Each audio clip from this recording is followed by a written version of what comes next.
Hey guys, Swarzide here for more Pokemon Red. Actually, we're running towards the end of the game here. I'm sorry this took so long, but I did end up training everybody to level 50.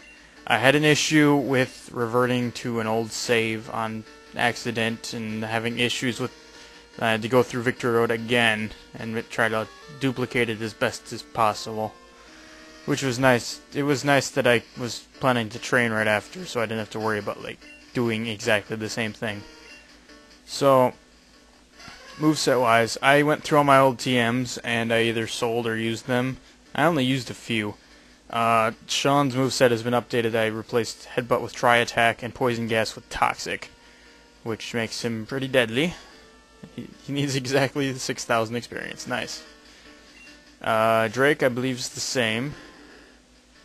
Dragon Rage, Ice Beam, Bite, and Surf. There wasn't much else you could learn, to be honest. Vakama, I believe, is the same. Slash, Earthquake, Flamethrower, and Swords Dance. Dread Scythe, also the same, I think. Yep, Quick Attack, Slash, Swords Dance, and Double Team. And Guardia is the same. Now, well, no, Guardia learned Bone Meringue, which I did use a PP up on, because it's his best attack easily. And then Voldon, I replaced Thunder Punch with Thunder, because there's a lot of time in this Elite Four where you need raw power, and although it can be inaccurate, Thunder is usually your best bet. Now I went and I stocked up. I have a whole bunch of stuff to use. A lot of full restores and a lot of revives. I sold tons of stuff. So I had a lot of money. I had almost 200,000 bucks. So anyway, going through here, you will fight the first Elite Four member you might want to save.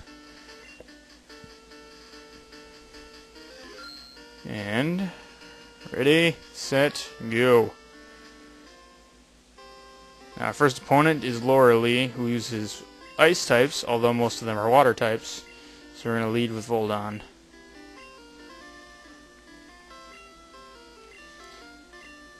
This is not very fitting music. Okay, that just... Is it normally like that? I don't think so. That seemed pretty wrong. Anyway, she's going to lead off with a Digong with moves Growl, Aurora Beam, Rest, and Takedown. Not a really good moveset, I'll be entirely honest. Although none of these Pokemon really have quite amazing movesets, so... Growl to reduce my attack. Use Submission. Didn't do too much, so... Yeah, only 11 points, so Voldon gets the first kill easily. Cloyster. Level 53 with Supersonic, Clamp, Aurora Beam, and Spike Cannon. Clamp is another one of those moves that it's like Fire Spin and Wrap. So watch out for that, although the Cloyster is not likely to be faster than you, and I owned it. And next up is Slowbro. Water and Psychic type with Water Gun, Growl, Withdraw, and Amnesia. This one breaks the pattern because it is not Ice type and doesn't even know an Ice move. And I'm going to Thunder because Slowbro has a lot of HP. So, nice. I also did grab all my PP restoring items out of the PC, so we're good in that department.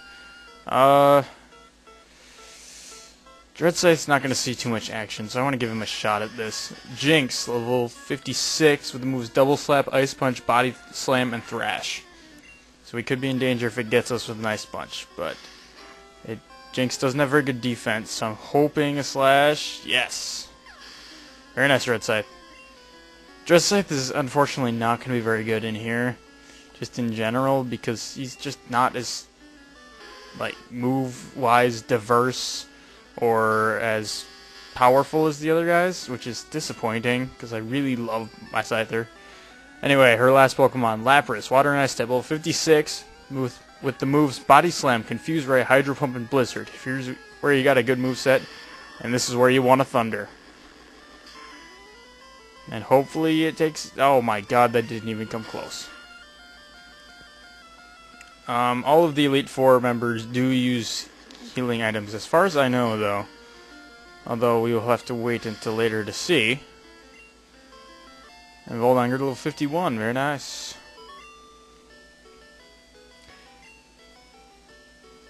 And if you think better than I thought, go on ahead. You only got a taste of Pokemon League power. Alright. So we might as well just go on right here. I'm not going to make a 5-minute part. So, Voldon, you're not going to be necessary for the next one, so we don't really need to heal you up very much. And the music changed. So we'll save again. You want to save before these Elite Four battles, because if you lose, you go back to the beginning. And you don't want that to happen. And I think we're pretty good to go. I'm Bruner of the Elite Four. Through rigorous training, people in Pokemon can become stronger. I've weight trained with my Pokemon. Red, we will grind you down with our superior power. Hoo-ha! You weight trained with your Pokemon. That makes you awesome, apparently. I don't understand how, but I guess it does. Bruno will start off with Onix, level 53, with moves Rock, Throw, Rage, Slam, and Harden. So, it's just, I don't know why the animation didn't show up there, that was stupid. But it's just an Onix. So, grass or water moves totally own it, as you could probably expect. Next up is Hitmonchan, moves Ice Punch, Mega Punch, Thunder Punch, and Counter. Counter is a very powerful fighting move that will hit you if you hit it first. And it will hit you for double damage of the attack, which is something to watch out for. Its Ice Punch and Thunder Punch are not very strong because its special stat is not very good. So mainly just watch out for Mega Punch as his direct attack. Although critical hitting with Psychic is always a good strategy as well. He's going to go for Hitmonlee. These guys are very linear and they're not even trying to predict me. Hitmonlee has Jump Kick, Focus Energy, High Jump Kick, and Mega Kick. Jump Kick and High Jump Kick are both very, very strong fighting moves. But if they miss, it will deal a lot of damage to Hitmonlee. And fortunately for it, they aren't very accurate. So that kind of stinks. And the fact that I own them. This is the one thing. I'm glad they upped the difficulty of the Elite Fours in later games. But still, this is kind of pathetic. Like, this must have been really challenging back in the day, because I don't remember them being easy back when I was playing these games the first time. Anyway, that Onix had the same moveset as the other one, Rock, Throw, Rage, Slam, and Harden, so no big deal. And here we have our first new Pokemon of the Elite Four. Machamp, or Machamp. I really don't know which is the correct pronunciation, because I don't remember. Anyway, Machamp is the final form of Machop, so you got that there. It's a pure fighting type with the moves Leer, Focus Energy, Fissure, and Submission. So the first two moves are kind of pathetic, and Fissure is likely to miss, although he will probably try it on us if we let him. Because I don't think he's going to go for Submission on a Hypno. And Jesus, wow! That was really easy. Why? How could I lose? My job is done. Go face your next challenge. Well, I guess we'll just go on to the next challenge then, if you say so. Alright, so for the next one we're going to lead with Gardia. Hopefully that isn't too bad. And I didn't even think any of his Pokemon got a chance to attack. Which is kind of pathetic.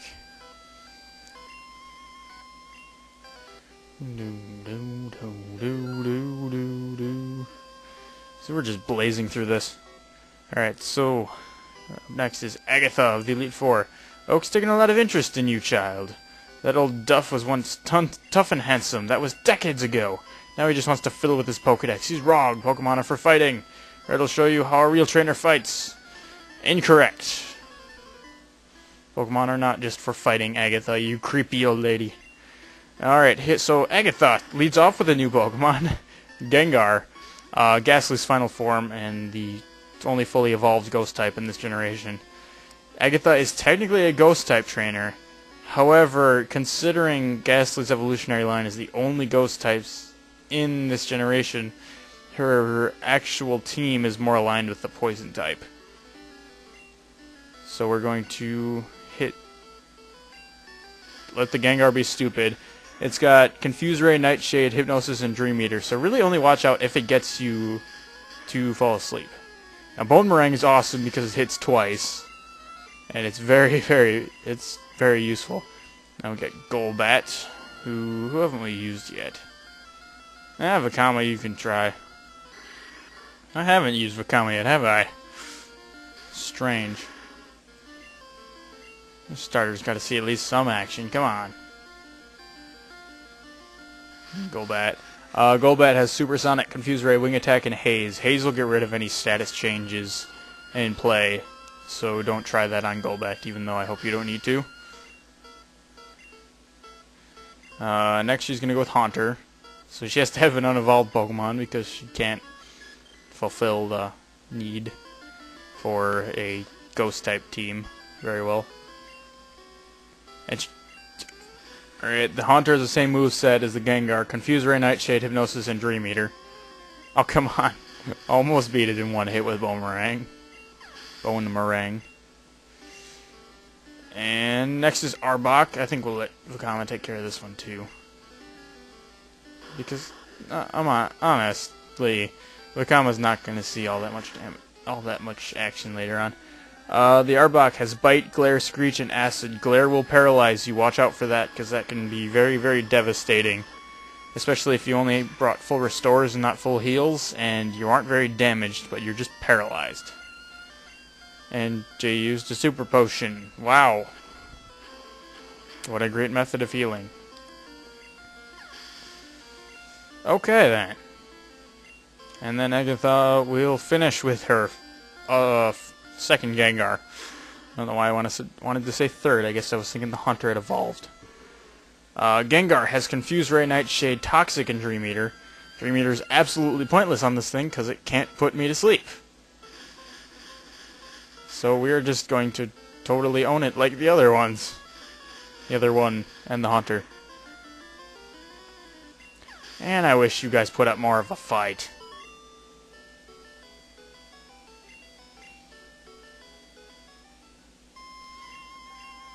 I have nothing else to say. Run along now, child. Now we are going to save the final member of the Elite Four for the next part. So I hope you enjoyed me taking out 3 of the Elite Four really, really quickly and easily.